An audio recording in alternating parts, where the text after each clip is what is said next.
Tá, mas e como é que aconteceu isso? Como é que O que que surgiu veio essa ideia, primeiro? Fred?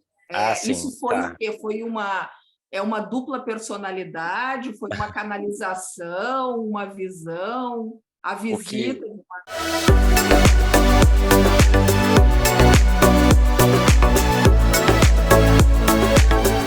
bom, assim, a história começa com duas, digamos assim, dois momentos, assim. O primeiro é que eu estudo ficção científica na literatura, eu faço doutorado hoje em dia e pesquiso Duna, mas pesquiso ficção científica no geral, assim, então eu gosto bastante do universo de ficção científica e tudo mais.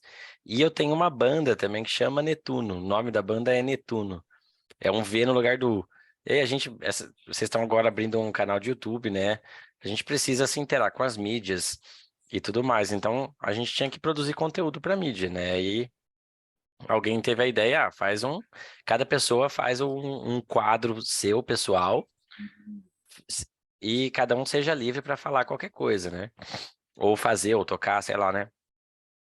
E aí eu tive a ideia de fazer o Picos Astrais, né?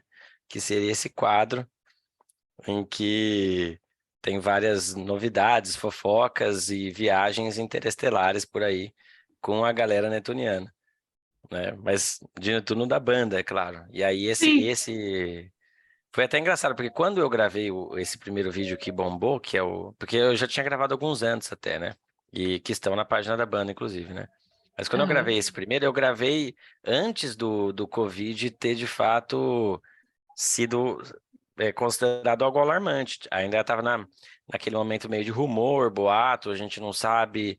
Eu estava até pensando que talvez fosse um novo H1N1, que falaram muita coisa, no final não causou nada.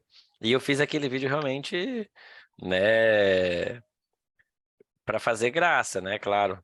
Só que Sim. assim, eu também eu faço parte de uma companhia de improviso teatral também. Eu faço a música, no caso, né? Mas eu acabo treinando algumas coisas de teatro com eles também. Então tem um pouco dessa habilidade para poder parecer sério, né? E parecer que eu acredito no que eu tava falando.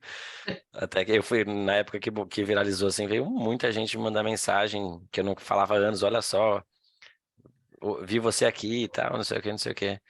Mas basicamente é daí que surge essa história, né? Vem tanto do meu interesse por sci-fi, quanto pelo fato de eu ter que fazer esse quadro para a banda, e aí foi unindo o útil ao agradável e surgiu o Picos Astrais. E na Falou verdade, ali, eu queria parecer verdadeiro. Só queria parecer, não tem nada lá no fundo, nada de verdadeiro. O que que tu acredita?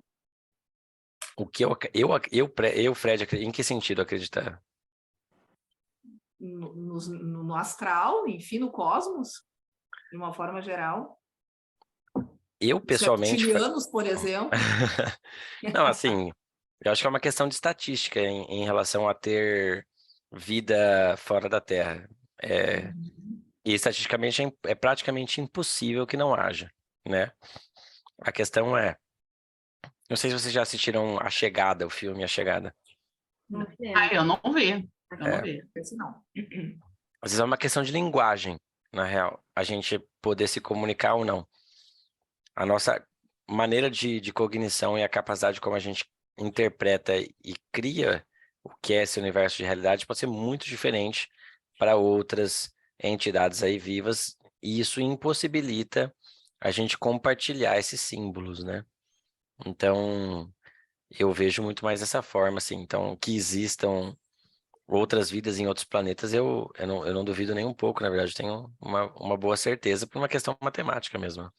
Até porque também julgo que a vida é muito mais ampla do que como a gente concebe ela aqui na Terra. A vida pode se adaptar a N formas a depender dos elementos que ela tem disponível no seu sistema. Então, outro planeta que não tenha água pode se adaptar, ou água como a gente tem, pode se adaptar e eventualmente desenvolver vida de outras maneiras, né? Uhum. E a vida sempre dá um jeitinho, né, Fred? Exato. Ela vai. É que tu fala, é que tu dá tantos detalhes, né? Tipo, tu estudou para isso? É isso que eu queria entender. O Então, reptiliano, foi.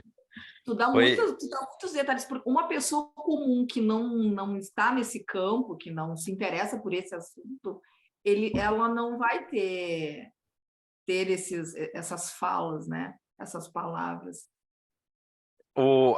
Assim, né? Existe é um pouco de pegar algo da vida real, da nossa vida aqui e transformar em outra coisa, né? E aí a gente vai criando essas narrativas. Então eu pego um pouco daqui, eu edito, corto, recorto, copio, colo e pum, transformo nessa outra coisa. A ideia, por exemplo, deles serem plutonianos, né? É porque tem uma outra banda, que é uma banda relativamente famosa, até no meio alternativo, que é Plutão Já Foi um Planeta. E é uma banda que ia tocar aqui na minha cidade, que era Araraquara, Sesc de Araraquara, numa época, no mesmo mês que a gente tocou no Sesc também. E aí a gente contatou eles, a gente é uma banda muito menor, né?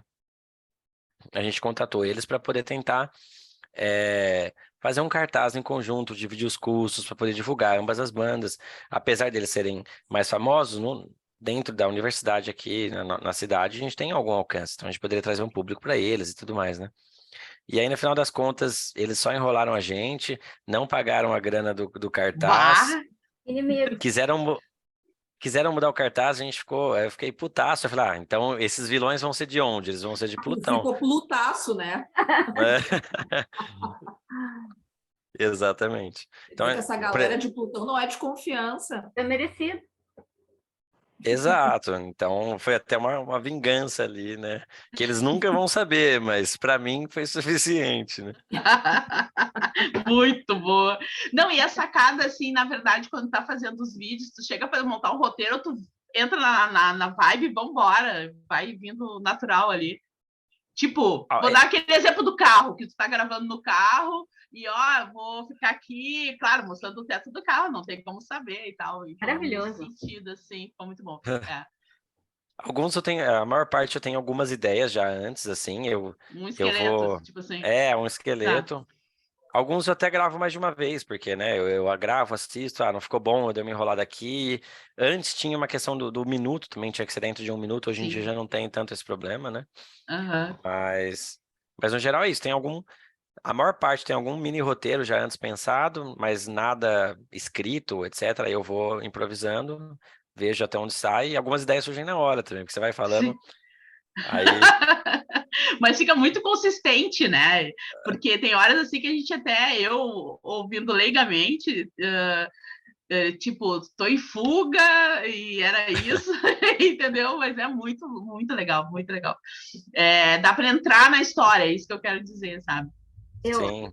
Uma parte, Fred, que acho que deixa mais verossímil, né, como se tu realmente acreditasse naquilo e fosse, né, vivesse aquele mundo, é que eu acho que é um vídeo que tu tá respondendo pessoas, eu acho, e que aí alguém tira uma onda, né, o que ele fumou, e aí tu responde sério, né, e ainda... É muito bom, porque a pessoa pensa, ele é louco, não, ele acredita. Ele acredita. Eu tive vários, assim, né, recebi... Porque acabou sendo compartilhado em diversas páginas, né, e até o Caio Castro compartilhou o vídeo e tudo mais, né, e os comentários, assim, aí você vê o nível de violência do brasileiro, né, de como eles respondem, né, e também como a gente às vezes não percebe algumas nuances no sentido de entender que aquilo é possivelmente sarcasmo ou não é, né? A gente está vivendo numa era digital tão intensa que é difícil distinguir o que é real e o que não é, né? E não que eu acredite que existe um nível de realidade que é mais real do que as outras realidades, mas a gente consegue verificar algumas coisas. Por exemplo, a Terra é plana. A gente já sabe que para nossa perspectiva de ser humano aqui, vivendo, não é plana, né? Se a gente tirar uma dimensão, a gente deixa de ser também tridimensional. Então a gente fica, sei lá, a gente ficaria plano também para a Terra ser plana, para isso fazer algum sentido. Mas não é a Terra, não é plana para nossa perspectiva aqui, por todos os recortes que a gente faz cientificamente falando, a Terra não é plana. Mas tem gente que hoje ainda acredita porque é fácil criar uma narrativa verossímil na internet. É verdade. É porque, na verdade, não tem um contexto, é só um corte, né? Também, eu acho. E eu acho que tu tá falando isso no sentido de crítica, tu diz? De pessoal olhar criticamente, tu quer falar? Tá falando? Exato, né? A gente vê a quantidade de fake news que são. Eu acho que o Alexandre de Moraes nessa semana ele foi preso 5 vezes já. Né? Verdade. O Paulo Freire, que morreu, sei lá quando, é o nosso novo ministro da Educação, e por aí vai. É uma Então, loucura. Não, a gente está numa fase diferente mesmo. Eu estava comentando isso hoje com meu irmão. Como que acreditam, como tantos acreditam? Eu acho que a pessoa quer acreditar, não sei, acho que é mais fácil, né, talvez. Não sei, mas muitos acreditam nessas narrativas. Ou seja, não é eles reconstroem o fato, né? O fato é uma coisa e se reconstrói o fato e as pessoas levam a sério. Então, eu acho que o teu personagem, na realidade, ele é muito do dia a dia. Ele é muito do nosso cotidiano, no fundo. Porque não todas essas narrativas são possíveis, né? Uhum. Eu ia te perguntar, tu te inspira em alguns canais, assim, de ufologia para fazer isso? Eu não me inspirei, né, em praticamente nenhum canal. Vi algumas coisas quando era mais Não, eu novo. digo inspiração mais pelo conteúdo em si, né? Até para tu ter conteúdo. Na verdade, é tudo, assim como eu disse, como eu estudo sci-fi, eu Sim. assisto muita série, li muito livro de ficção científica, né? Então, eu acho que a minha maior influência é daí, né? Aí, claro, pega um pouco, como a banda, a gente chama Netuno, tem também uma... Já puxo. Exatamente, né? Já tem toda essa relação com o planeta, e a gente pega um pouco da simbologia, do que a simbologia astrológica traz também, porque era um papo que tinha muito entre eu e o outro guitarrista da banda, que meio que formou a banda. A nossa primeira música chama Sonhando, a gente concorreu a uns festivais com ela, né? E até ganhamos alguns prêmios de festival com essa música, e a banda começou por causa dessa música. E no símbolo, Netuno tem muito a ver com o mundo dos sonhos, né? Então, como a gente falou, sonhando, né? Tá, então vamos chamar Netuno, né? E aí a gente vai pegar essa simbologia, mas para realmente ilustrar narrativamente e esteticamente a banda, né? Então, vamos trabalhar com essa questão dos astros, vamos trabalhar com essa temática para construir mesmo essa identidade da banda, né? Sim. Não porque necessariamente acreditamos ou deixamos de acreditar em astrologia, por exemplo. Né? E aí, como surgiu a história da vacina do amor, né? que teve um momento que vamos ir na 7ª, 8ª vacina. Agora é o momento do Fred falar sério agora. Eu acho que ele larga esse personagem e agora ele começa a falar sério. Exato. A vacina do amor tem a ver com a simbologia, de fato, netuniana, né? Netuno tem esse potencial de representar o amor. Então, a gente trouxe isso também para o campo dessa história que eu estou contando, né? Dessa guerra intergaláctica entre os reptilianos que querem acabar com o planeta Terra e dominar tudo, e os netunianos que querem nos salvar e levar para um estado utópico de harmonia e tudo mais. E tu viu que aqui em Porto Alegre... Não, eu ia comentar que aqui em Porto Alegre... Essa semana, 2 vezes, né, o aeroporto aqui sinalizou, vamos dizer, eles não vão falar, eles não vão falar, né, que é e tal. Então tá muito um momento bem intenso nesse assunto, né, de estarmos sendo vigiados mais perto. Eu recebi o contato, né? Just me.